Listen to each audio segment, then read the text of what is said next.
Welcome to SLD online class 7th standard general science. Today in this video I am going to explain you the new chapter, that is motion, force and work. In this chapter we are going to learn about the motion, force and the work. What is the motion, what is the force and what is the work.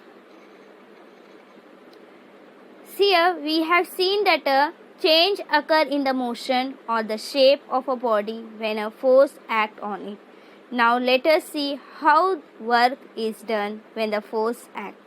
What happened? We have seen that there is a change in the motion or the shape of the body when a force is applied. When we are doing any work or any motion we are doing, what happened? Our body shape and the motion change on when the force is acting on that. आज के chapter में आज मैं आपको explain करने वाली हूँ motion, force and work. तो हमें पता है कि कभी भी अगर हम कुछ फोर्स अप्लाई करते हैं कोई भी चीज पे, उसका शेप क्या होता है, चेंज हो जाता है. तो इसमें हम लोग क्या है, how now let us see how work is done. अभी हम देखेंगे कि कैसे काम होता है जब फोर्स एक्ट करता है.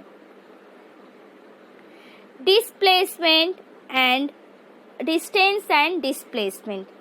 Ranjit house is at the place A. The figure alongside show the distance traveled by the Ranjit to reach his school at D. If we do not take direction into the account, we find that the Ranjit travels a distance equal to AB plus BC plus CD. However, on doing this, his displacement was equal to AD. Ranjit displacement from his house to the school is shown in the picture with the broken line AD. AD is the minimum distance along a straight line from the Ranjit house to the school. See here in the picture you can see Ranjit is traveling from his house to school, and the distance travel in this picture you can see here, this is 7.2. The distance traveled by him to reach the school is a D. A is the house and D is the school. यहाँ पे आप देख सकते हैं ए जो है रंजीत का house है और डी जो है उसका स्कूल है. जब वो ट्रैवल कर रहा है, ट्रैवल करते वक्त जो डिस्टेंस इक्वल है, ए से बी डिस्टेंस इक्वल है बी से सी, अभी ऐड करेंगे ना, वो ए टू डी स्ट्रेट ट्रैवल किया है तो ऐसा है. तो अभी यहाँ पे अप डाउन दिया है, देखो यहाँ पे माउंटेन हैज ड्रॉ किया है ए बी सी डी. तो अभी उसको ऐड करेंगे A B plus B C plus C D, ये तीनों ऐड करेंगे तो ए डी का इक्वल रहेगा. तो ए से बी वो ट्रैवल करने के लिए 8 मिनट्स लिया है तो 500 मीटर है. बी से सी ट्रैवल करने के लिए 11 मिनट्स लिया है तो 700 मीटर है. और सी से डी ट्रैवल करने के लिए 6 मिनट लिया है, वो 300 मीटर है. तो अभी 500 प्लस 700 प्लस 300 आप ऐड करोगे आपको 1000 मीटर मिलेगा. तो ए से डी जब वो स्ट्रेट ट्रैवल कर रहा है तो भी वो 1000 मीटर ही हो रहा है. तो यहाँ पे क्या वो मिनिमम है. AD is the minimum distance along a straight line from the Ranjit. It is a minimum distance along the straight line, okay, from home to the school. The minimum distance travel in the particular direction along a straight line is called displacement. What is the displacement? The minimum distance travel in a particular direction along a straight line, that is called a displacement. जो minimum distance travel किया है वो straight line के साथ, उसको क्या कहते हैं, डिस्प्लेसमेंट कहते हैं. यहाँ पे देखो डायरेक्शन, डिस्टेंस एंड डिस्प्लेसमेंट का डेफिनेशन दिया है. The length of the route actually traveled by the moving body irrespective of the direction is called the distance. Distance is the scalar quantity. We have learned the scalar quantity. So distance is the scalar quantity. The length of a route actually traveled by the moving a body irrespectively of a direction. अगर कोई भी other direction में body move हुआ है उसको क्या कहते हैं, डिस्टेंस कहते हैं. डिस्टेंस क्या है, डिस्टेंस जो है स्केलर क्वांटिटी है. डिस्टेंस का मीनिंग क्या है, the length of the route actually travel by the moving body. जो भी मूविंग बॉडी को, कोई भी रूट को ट्रैवल करने के लिए बॉडी को मूव किया गया है तो उसको डायरेक्ट इर्रेस्पेक्टिव डायरेक्शन में, तो उसको क्या कहते हैं, डिस्टेंस कहते हैं. और डिस्टेंस क्या है, स्केलर क्वांटिटी है. Now displacement, the minimum distance travel bye a moving a body in one direction from the original point two reach the final point is called a displacement. Displacement means the distance that is traveling, moving the body in a one direction only. They are not changing. Here in distance what happen, irrespectively the moving of the body is changing. But here in displacement the body is not changing. It is moving in a straight line in one direction only. So it is known as displacement. And it reaches the final point. The displacement both distance and direction are taken into the account. Therefore, displacement is a vector quantity. What? Here in displacement both distance and direction is taken in the account. क्या है यहाँ पे displacement में, क्या है, distance और direction दोनों को अकाउंट में लिया जा रहा है. तो इसको क्या कहते हैं, वेक्टर क्वांटिटी बोलते हैं. इसीलिए जो डिस्टेंस भी लिया जा रहा है, डायरेक्शन भी लिया जा रहा है, दोनों कितना डिस्टेंस ट्रैवल कर रहा है, कौन से ये डायरेक्शन में इतना डिस्टेंस है, 1000 मीटर है वो डिस्टेंस हुआ, और डायरेक्शन स्ट्रेट लाइन में जा रहा है, स्ट्रेट जा रहा है, कोई अपना मोशन नहीं चेंज कर रहा है. जैसे आप लोग ट्रैवल करते हैं दूसरे गली से, अभी 2 रास्ता रहता है, एक वो गली स्ट्रेट वाला रास्ता रहता है और एक कट कट करके गली गली से निकलने वाला. तो यहाँ आप वो डिस्टेंस में कर सकते हो, कोई भी गली से जा सकते हो. लेकिन डिस्प्लेसमेंट क्या है, स्ट्रेट जाना है, एक ही डायरेक्शन में जाना है, आपको डायरेक्शन रूट चेंज नहीं करना है. तो उसको वेक्टर क्वांटिटी कहते हैं.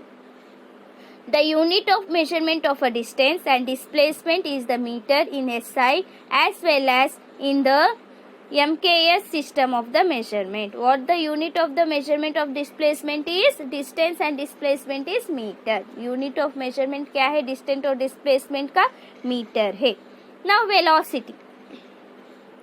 Velocity is the distance traveled by the body in the specific direction in unit time. The velocity of a body can be calculated by following formula. See here they have given the formula of the velocity. Velocity, what is the velocity? The distance traveled by the body in a specific direction in a unit time. जो distance travel किया है specific direction में unit time में, उसको velocity कहते हैं. यहाँ पे देखो फॉर्मूला दिया गया है, velocity equals to displacement by the period of time required for the displacement. Displacement दिया गया है, कितना डिस्प्लेसमेंट है, अभी 1000 डिस्प्लेसमेंट, और टाइम कितना, ड्यूरेशन कितना लिया है. देखो यहाँ period of time required for the displacement, period of time 1 hour to complete to travel 1000 meter displacement. He have taken a 20 minutes or 30 minutes like this. This hours here you have to write down. यहाँ पे ऊपर क्या है, displacement है. Displacement कितना, अभी 1000 metre displacement travel कर रहा है, तो नीचे उसको कितना आवर्स लगा है, कितना मिनट्स लगा है, कितना सेकेंड मिला है, वो आपको क्वेश्चन में दिया. एक फॉर्मूला था, अगर आपको क्वेश्चन दिया जा रहा है वेलोसिटी फाइंड आउट करो, तो वहाँ पे डिस्प्लेसमेंट और टाइम दिया जाएगा. तो ये फॉर्मूला आपको याद रखना है, velocity equals to displacement by period of time required for the displacement. Now we are going to read about speed and the velocity. When we say that the speed of a car is 40 km per hour, there is no need to specify the direction, but to predict whether a storm will reach a particular place or not at a mention of its direction is essential. What? When we see the speed of the car is 40 km. So in that we don't mention it is not need of the direction. लेकिन हमें अभी देखो दिया गया है कि हम mention करेंगे कार का स्पीड है 40 किलोमीटर, लेकिन यहाँ पे डायरेक्शन का स्पेसिफाई करने का कोई ज़रूरत नहीं है। लेकिन हमें ये याद रखना है कि वो जो पर्सन क्या वो वहाँ पे टाइम पे पहुँचेगा, पर्टिकुलर प्लेस में मेंशन जो डायरेक्शन दिया वो डायरेक्शन में पहुँचेगा कि नहीं, ये मेंशन करना है।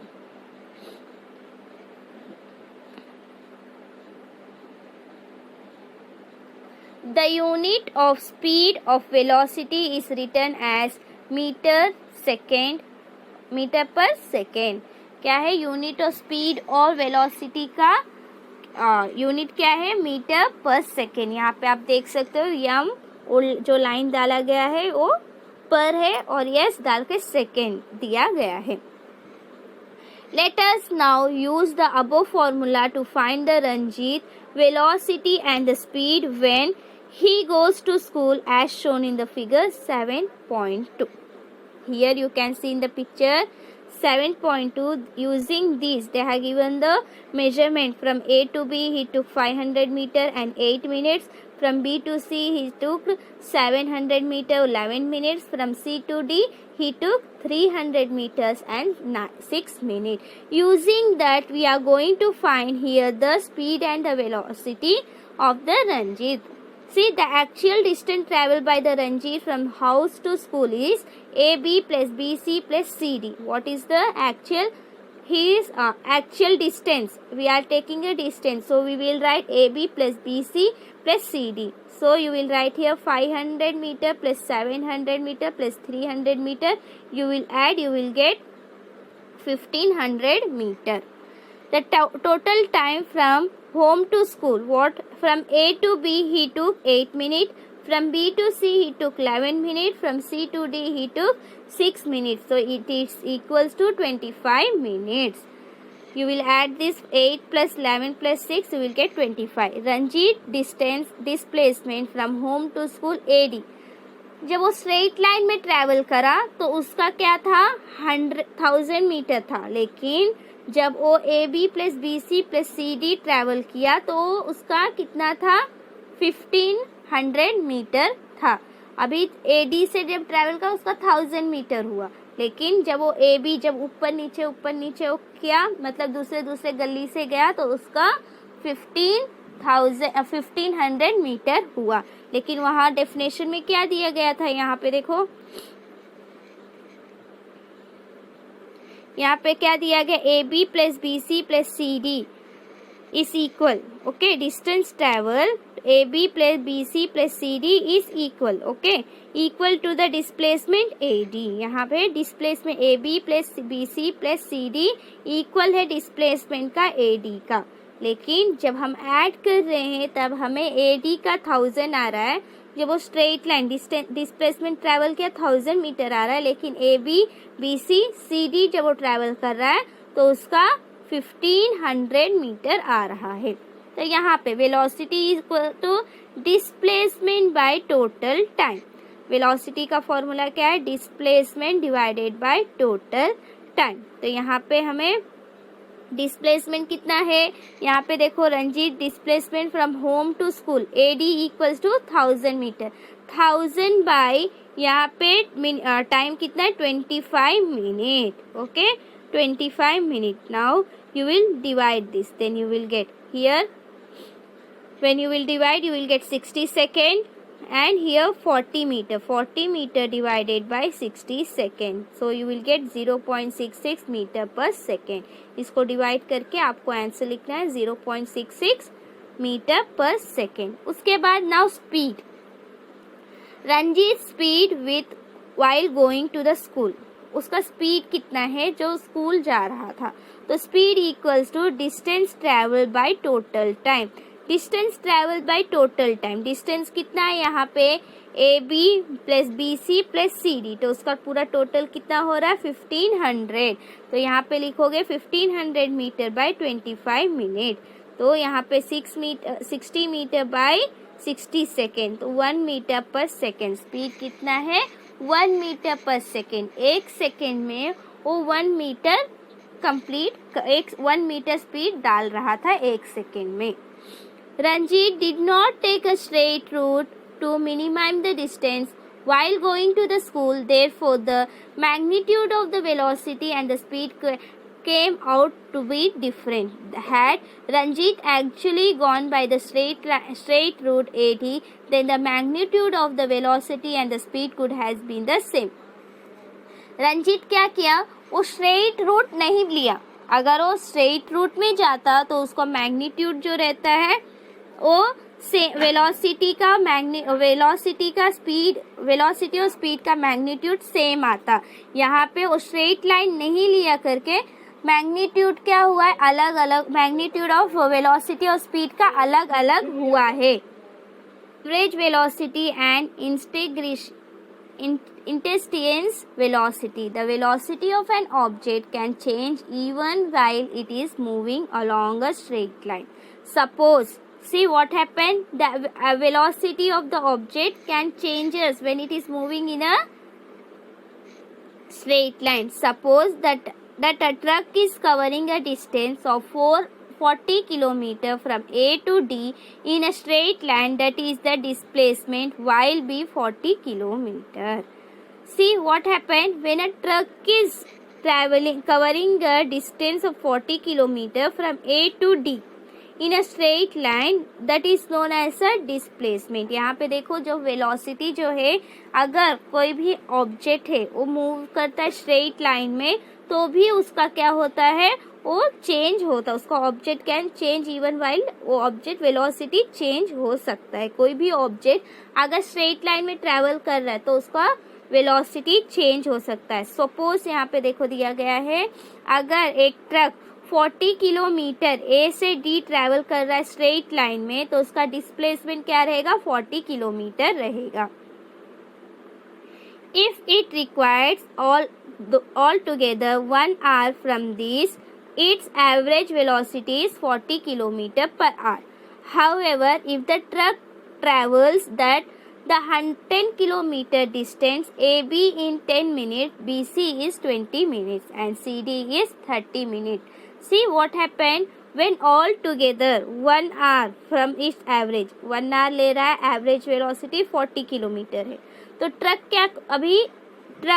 अगर truck 10 kilometre distance A B में ट्रैवल कर रहा है 10 मिनट्स में, और बी सी को ट्रैवल कर रहा है 20 मिनट्स में, और सी डी को ट्रैवल कर रहा है 30 मिनट्स में, तो उसका वेलोसिटी क्या होगा. तो यहाँ पे velocity of the distance A B in kilometre per hour equals to 10 kilometre by 10 minutes. What is the A B is 10 kilometre ना, and here he is taking to travel 10 kilometer 10 minutes equals to 60. See here, 10 plus 20 plus 30 you will add, you will get 60. AB plus BC plus CD you are adding here, then you will get 60 kilometer by 60 minutes. Okay, he is taking for 10 kilometer he is taking 10 minutes, for 20 kilometer he is taking 20 minutes, for 30 kilometer he is taking 30 minutes. Okay, so you will write here 60 kilometre per our. वो एक our में 60 kilometre travel करने के लिए 60 minutes ले रहा है. एक आवर में वो 60 किलोमीटर कवर करेगा. Now deduce the velocity from the distance BC and CD. We see that the velocity of the truck is different in the different segment of the road AB, BC and CD. However, the average velocity of the entire road AD is 40 km per hour. The velocity at the particular moment of the time is called instantaneous velocity. The instantaneous velocity can be different at a different time. What happened here, you can see when your truck is traveling from AB, BC and CD, the kilometer is different, and the hours that is taking, the minutes it is taking, that is also different. So this is known as the instantaneous velocity. From this we can come to know when the velocity can be different at a different time. अभी आप देखें example, अभी truck A B से travel कर रहा है 10 kilometre 10 minutes ले रहा है, बी सी से ट्रैवल कर रहा है 20 किलोमीटर 20 मिनट्स ले रहा है, सी डी से ट्रैवल कर रहा है 30 मिनट्स ले रहा है, 30 किलोमीटर को ट्रैवल करने के लिए 30 मिनट्स ले रहा है। तो इससे क्या मालूम पड़ता है, वेलोसिटी जो है वो डिफरेंट टाइम पे डिफरेंट किलोमीटर में या मीटर में डिफरेंट ही रहेगा। Velocity can be different at a different time, कोई भी टाइम पे वेलोसिटी डिफरेंट ही रहेगा। तो इसको क्या कहते हैं, इंस्टेंटेनियस वेलोसिटी कहते हैं, क्योंकि यहाँ पे वो वेलोसिटी क्या हो रहा है, चेंज हो रहा है, तो उसका टाइम भी चेंज हो रहा है। Here I complete my half of the chapter. In my next video I am going to continue the explanation. यहाँ पे मैं आधा चैप्टर एक्सप्लेनेशन कर चुकी हूँ, अपने नेक्स्ट वीडियो में और आधा चैप्टर एक्सप्लेन करूँगी।